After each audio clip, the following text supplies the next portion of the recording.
Welcome to the podcast End Dimensions, Episode 3, Misuse of History and the Pacific War. We too share what we learned inside and outside universities and discuss them, sometimes interviewing someone new or receiving letters. The topics range from philosophy, economics, to mathematics, with university students Itsuki and Kaito coming to you from Tokyo and Sendai, Japan. In this podcast, first, I'll introduce Misuse of History, which is a lesson from Vietnam War to study history rightly.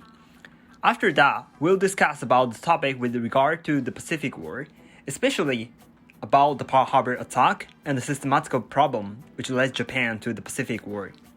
At the end, we'll discuss how those knowledges can be applied to Russia-Ukraine war. Today, I'm going to introduce Misuse of History. This verse was proposed by Ernest May in America in 1973. He took a research on Vietnam War, and he questions that why America got backed down in Vietnam War. In other words, why America took so much long time on Vietnam War. And he questioned it because the people who made policies about the Vietnam War were called best and brightest, which means brilliant aides. So why those elites made such mistakes, those misjudges? So he took research on it and concluded in 3 propositions, and I will introduce 2 of them. So he concluded first that lessons of history have great influence on makers of foreign policy. And second, policymakers usually misuse history. So he found out that policymakers have to make, when policymakers have to make a judgment or decision by themselves, they try to find out similar situations that already happened. So for example, like how the past government reacted to similar situations, and then what happened. So they try to find out something similar to the real situation in front of them. So the point here is those history is in their own head, in those policymakers' head, and that's not something objective but subjective. So that means the numbers of historical facts or knowledges and interpretations of them are limited and can be bent by themselves. So in order to use the lessons of history collectively, the range of your historical knowledge should be larger and be interpreted closer to the real facts. But the real historical facts sometimes cannot be understood because some information are hide or not revealed, and you cannot get closer to it. But the way to know real historical facts, you should try to search documents, literature, and the records, and interview the person who concerned. So the conclusion of today's explanation is that we're not policymakers though, but when we compare historical events and current political news or situations, we have to be careful not to misuse the lessons of history. And second, when you study history, you should try to avoid bent opinions and follow real documents, records, and those interviews, and try to make interpretation closer to real facts. Thank you. Thank you for your discussion. I have a question that, well, what is the correct use of historical events? I don't think there's such kind of correct use, but there always should be the, how can I say that, users bias in the interpretation of historical events. But what do you mean by the word, the correct use of historical events? Like when it comes to war, about the Vietnam War, to finish the war earlier is, I think, the better way of use the history. And like, for example, another example here, about the Pacific War. When it comes to the Pacific War in the Shinjuku attack, so to destroy the enemy's ship is the goal. From the Japanese. Japanese. And so, and do you know Yamamoto Isoroku? Does that spell like 56? I know that. It was the top person. It was the top of the Navy to attack Pearl Harbor. I see. And according to this book, Showashi, by Hando Kazutoshi, page 363, Yamamoto, but historically he didn't want to start the Pacific War, or when it is needed, the Japan have to destroy the Pacific War, the Pearl Harbor, and finish the war earlier, like within 1 year or so. He argued, and he explained here that who is he? Yamamoto Isoroku, the top of the Navy. I see. That time, that we have to do at the same time Okehazama, the Battle of Okehazama, Hyodori, and Kawanagashima at the same time. So he said the Pearl Harbor attack is combine Okehazama, Hyodori, Kawanagashima, 3 battles of Japanese historical events.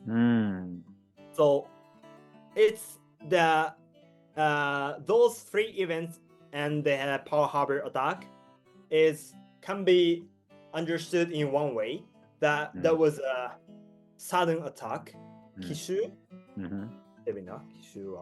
And what do those 3 historical events, the attacks, indicate or imply? That means or other attacks. What do those events imply? That is a surprise attack, and they attacked in a way that enemy cannot imagine. Like, for example, Hyodori-goe. This is a battle between Minamoto Yoshitsune versus Heishi. Genji had really much fewer soldiers rather than Heishi in number. So when they try to get the Hyodori-goe, and they use their horse to get down the really steep slope, maybe. So they get down the very slope with horse at midnight, and they destroy the very area of Heishi at night. So that cannot be imagined by Heishi, because Heishi didn't expect that any soldiers can get down from the slope. That is ultimately impossible. So that is the same as Pearl Harbor. So Pearl Harbor is really distant from Japanese territory. And when they try to attack the very area, the whole and effectively attack it, the whole aircraft carrier, 4 or 5 aircraft carrier have to get closer to the very area, and the sentoki aircrafts have to attack it. So it's really difficult not to be noticed by enemies to get closer to it. And if they are noticed before the attack, all of those are destroyed, because there is no way to block the ships. So that's really kind of gambling or bet. So at first, most of top of the navies really rejected the idea of Yamamoto's attack to the harbor, but finally they accepted it. Who were they? Yamamoto and the Navy's top. Yeah. So I think this is the collective use of history. Oh, in what sense? Was the history collectively used? In what sense? So when it comes to war, to destroy the enemy's place. So this is strategy from the past, like Okehazama or Japanese historical events. And when it comes to war, to use the strategy correctly and break the enemy is, I think, the collective use of history. I see. So, in order to correctly use the historical events, we should at first set the goal of the in the war, for example, the strategy, the goal of strategy, and then using the historical events to enhance the strategy or success in those kind of strategies. I have another question. You mentioned that range of historical knowledge should be expanded in order to correctly use the historical events in real life cases or problems. However, what other factors? What are the other factors important in correct use of historical events? Or is the range of historical knowledge really matters in the correct use of historical events? Other factors. Because maybe not only by the range of historical knowledge cannot explain historical events fully. As Ernest May said, that the quality of understanding to the historical events should be deepened. Like, you have to know deeply about each historical events. Like, for example, when it comes to the Pacific War, it happened not only because the America and Britain had strong political pressure to Japan, not only because of that, but one reason for it, because the Japanese political system had a really big problem. Like, the emperor has the power of use the army and navy, and also the army had two sections, like Rikugunsho, and Sambo. So they had two sections. Rikugun, army, Rikugunsho, and what? Could you say that in Japanese? In Japanese, Sambo Honbu. So the top of the Sambo Honbu was Sambo Socho. That is not the same as Rikugun Daijin, so they are different. Tatewari. And society. they are different. And also this is the same as Kaigun. So they had Kaigunsho, but also has Gunreibu. Gunreibu, not the same as Sambo Honbu. So they also had the two sections. And the top was Gunreibu Socho. And the real top of Kaigun and Rikugun was Gunreibu Socho and Sambo Socho, not Rikugun Daijin, Kaigun Daijin. They weren't top of real use of the power. But during the Pacific War, like during the Nippon Teikoku, I see. So Prime Minister didn't have power like that ongoing Prime Minister had. Each ministers have each powers, and they support the emperor. So the final decision maker is the emperor, and each ministers advise and support the emperor's decision. That's how the system worked. I see. This is a kind of problematic during the war. So this is also one reason for why the Pacific War happened. Like the Gunbu, like the army or navy has strong influence on the decision making after 226 事件 or so. Yeah, so that's really problematic. Well, why did it problematic, and how was it revealed to be problematic? How was it found to be problematic? To say in short, the government policy, like foreign affairs policy, and the navy's and army's decision are different. They aren't the same, like they are separated. Navy and the government, each of them had the power to use their authority about their sections. So they are different. And so that means the political affairs, like foreign affairs policy, and Navy's, Army's decision different. That means that doesn't cooperate. Like Manchu Jihen.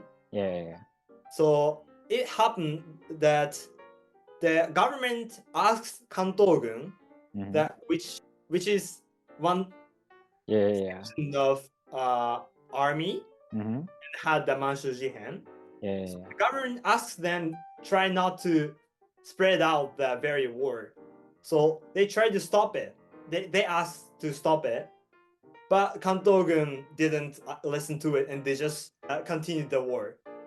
When are you talking about?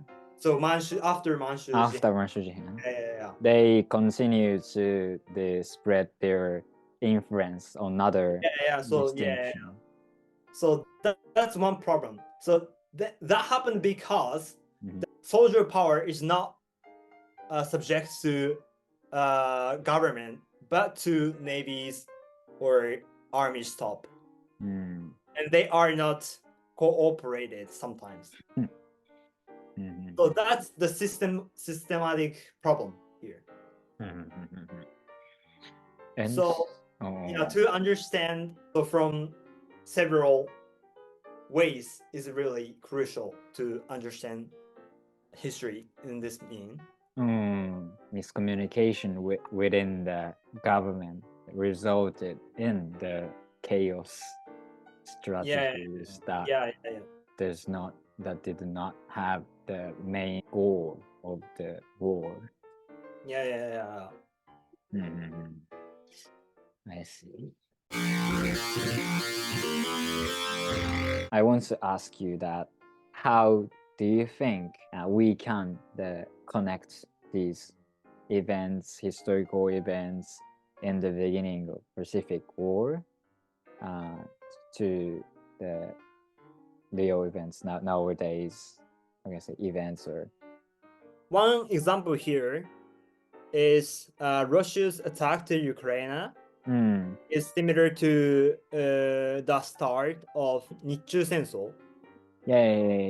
I created maybe similar note here while in the 田中内閣 according to 小説日本史 the 西南事件 happened because the purpose of 西南事件 was 国民革命軍に対抗するため日本人居留民の保護を明国に3時にわたる山東出兵 and not the 西南事件 not only the 西南事件 but the 山東出兵 was aimed to 日本人居留民保護、ね、なんか we heard that kind of saying or reason from And Russia. at the same time, the Russia Mhm. argues that this is not war, this is just incidents. So this is the same as 日中戦争, Japan War, because the Japanese government didn't say this is a war, but this is just incident. That is because, according to アジア太平洋戦争 by 吉田裕太, that they want to try, that Japanese government wants to use 臨時軍事費 to use the money. So Japanese government and the council, the diet, had the 臨時軍事費 for finish the 日中戦争. And this budget are counted from the start of the war to the end of the war is one year, one special year budget. This is special budget. So from 1937 to 1945, 8 years budget, 1 year, special 1 year. まあこれ臨軍費の法的問題点って書いてあるんだけど、臨軍費 stands for 臨時軍事費。あと臨時軍事費のもう短い言い方なんだけど、日中戦争には正式の宣戦布告がなく、国際法上は両国は戦争状態になかった。宣戦布告をした場合にはアメリカの中立法が適用され、アメリカからの軍需品の輸入がストップしてしまう可能性がある。この事態を恐れた日本政府は宣戦布告を行わず、日中間の武力衝突は戦争ではなく、あくまで事変であるという立場で押し通した。それにもかかわらず、戦費調達のため臨時軍事費特別会計を設定してしまったところにそもそも無理があった。So they argue that 日中戦争 is not a war, but 事変 or incident or something. So this is the same as Russia, I think. Yeah. 特別軍事作戦。The Russian argues that this is not a war, but 特別軍事作戦。Yeah. I see. And how can we apply those events toward, in this case, the Ukrainian war? We should use, right? We even though we are not the policy makers, however, we can imagine how to, maybe in this case, stop the war or resolve this kind of issues between Russia and Ukraine. There should be at least two strategies or the goals. One is for Ukraine and the other is for Russia, right? There should be two strategies from two perspectives, two strategies or two goals or two aims. So as a policy maker, maybe we or I or you should consider what the aim of the war is, and the aim differs from country to country, in this case Russia and Ukraine. But in my opinion, I think to apply our knowledge instantly to the real events, the current real events, is a bit problematic. Like it can be misuse of history. Like the situation is really different. Like the Russia already have nuclear bomb, and during the Pacific War, America only had 2 bombs to use to Japan, and the situation is really different. Like that's the war on land, but Pacific War, mostly the war is on the Pacific Ocean. So it's really different. So I think we don't have to apply the knowledge to it. Or we should not.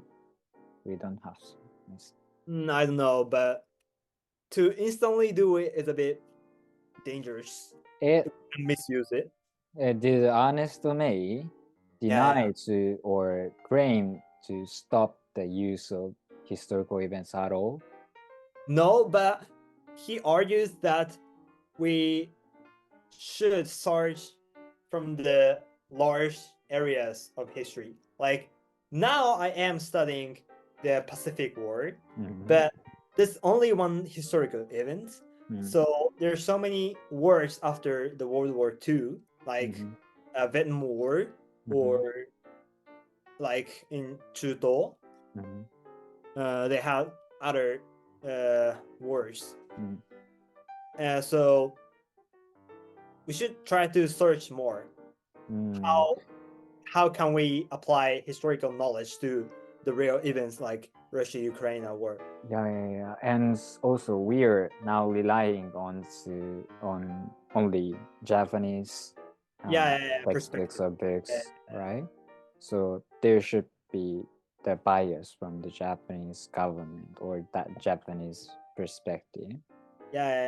So and, when you watch the Oppenheimer movie, you can see how it is different from the Japanese perspective, historical perspective, to use a nuclear bomb. Like for me personally, the